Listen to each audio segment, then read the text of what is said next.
And continuing coverage of this historic arraignment tonight, our Joe St. George detailing the big takeaways and the next steps for the former president.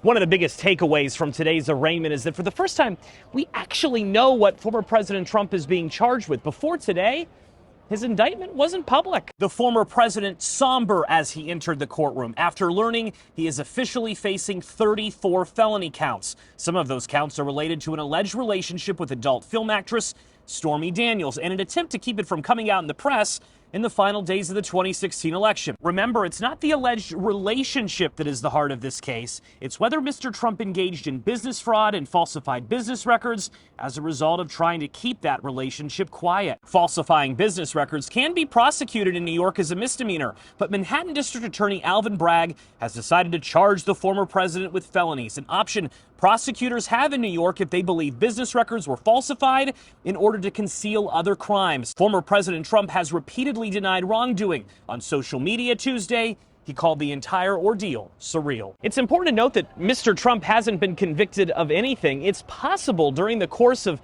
the upcoming trial, he's found not guilty. Before we get to the verdict or even the trial, a series of pre-trial hearings is expected to take place. For instance, Mr. Trump's legal team over the coming weeks will try and convince a judge that the testimony of Michael Cohen should not be heard. Mr. Cohen is former President Trump's attorney, who is now the prosecutor's star witness. Mr. Trump's legal team has been saying for months that Mr. Cohen cannot be trusted after Cohen himself pled guilty to crimes like tax evasion and campaign finance violations. When this trial actually happens, a similar security operation to what we saw today in New York will have to occur.